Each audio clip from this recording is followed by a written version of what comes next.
Hello students, today's class we are going to start the new chapter gravitation. In this we are going to discuss the universal law of gravitation. Before going to the topic you have to know what is centripetal force. Here you can see the centripetal force, the force which keeps an object moving along a circular path is called centripetal force. In first chapter we learnt about the circular motion. If an object is moving along a circular path, we can say that object is in circular motion. There we discussed about the uniform circular motion.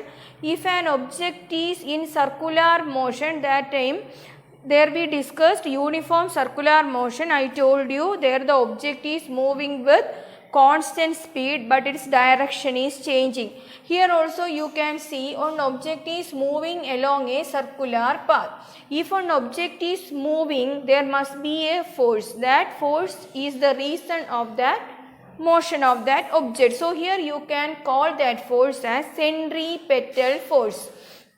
So the force which keeps an object moving along a circular path is called centripetal force. Here object is moving along the circular path. You can see one direction arrow is there. This means that force is towards the center of that circle. Okay, here you can see red dot, that is the center of the circular path. So the force is towards the center. Okay, so center seeking force.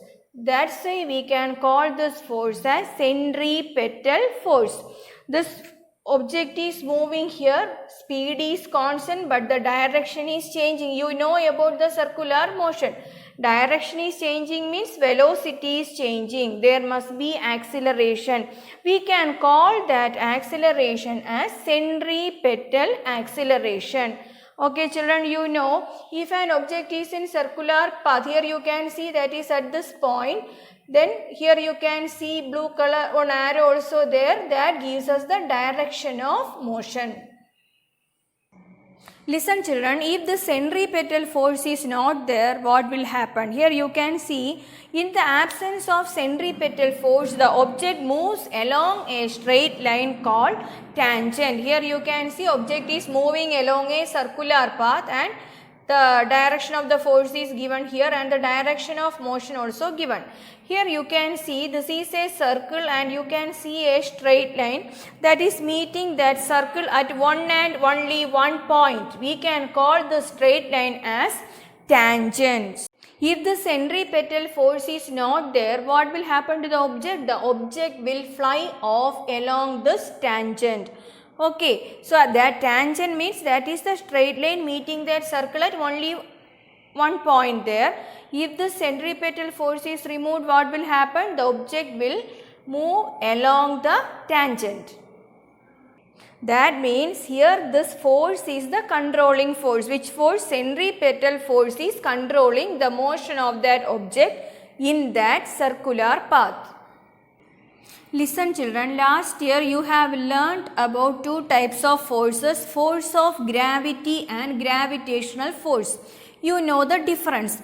There you learnt force of gravity means the attractive force between earth and an object. Okay, you know all the objects are attracted by the earth. Earth is pulling all objects towards it. That force we can call as force of gravity. But you have to know there is an attractive force between all the objects in the universe. There is an attractive force between you and your notebook, attractive force between your notebook and your textbook if you are keeping at two places there.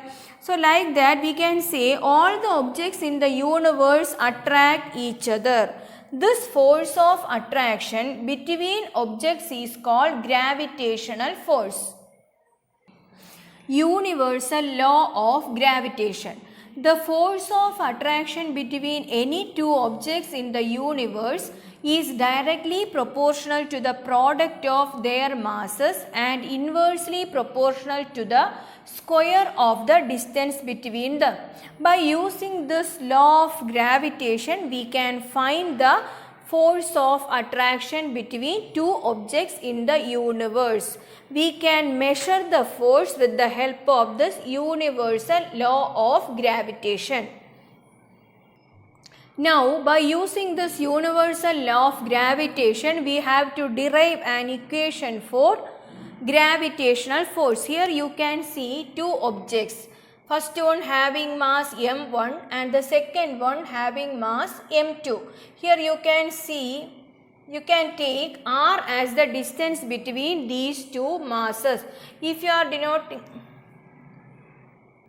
distance here, you have to start from the center. You can see the center of this object here. So, from here to center of the object here, from here. So, r is the distance between these two objects having masses m1 and m2. According to universal law of gravitation, there you know the gravitational force is directly proportional to product of masses. So, we can write F is directly proportional to m1 and m2. F is proportional to m1, F is directly proportional to m2. So, we can write that as F is directly proportional to m1, m2. Gravitational force is directly proportional to product of masses of that objects. Then, that force is inversely proportional to square of the distance between that two objects. R is the distance between that two objects. So, here F is proportional to 1 by r square. That is, the force is inversely proportional to square of the distance between them. Now, we can combine these two expressions. Then, F is proportional to m1 m2 divided by r square. So, for getting an equation, we have to remove this proportionality sign. How to remove, you know, we have to take a constant there. A constant into m1 m2 divided by r square. Here we can take capital letter G. G m1 m2 divided by r square. So, the gravitational force, the force of attraction between these two objects is equal to G into m1 into m2 the whole divided by r square. F is equal to G m1 m2 by r square. What is this G called? G is called universal gravitation constant. G is called universal gravitation constant, gravitation or gravitational constant.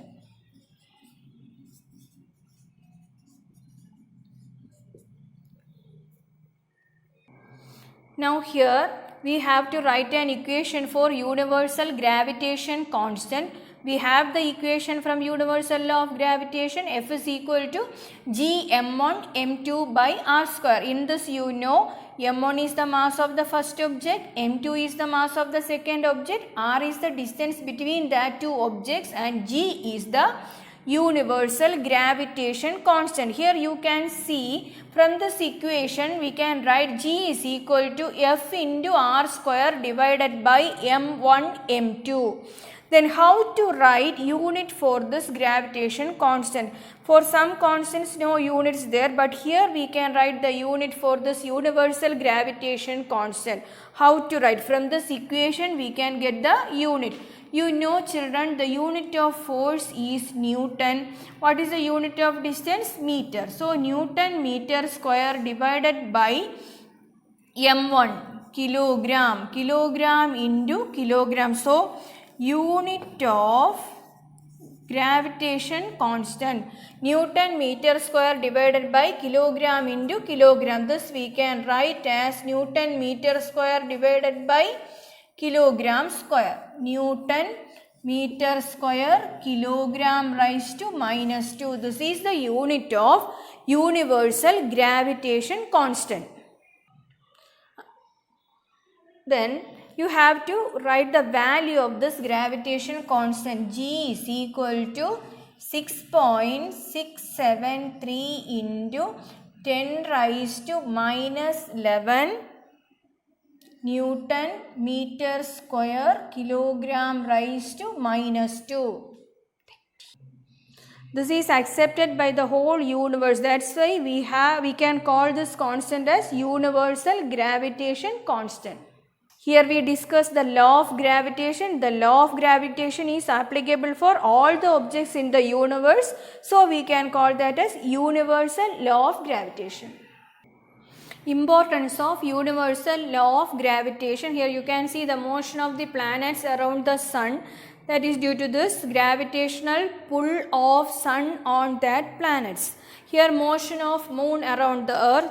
Like that way, this gravitational force is responsible for holding atmosphere around the earth, and the gravitational force of attraction is responsible for binding all the terrestrial objects in the earth. Like that way, this gravitational force is responsible for the rainfall on the earth. Like that way, you can find so many examples for the importance of this universal law of gravitation. Next class, we will discuss free fall.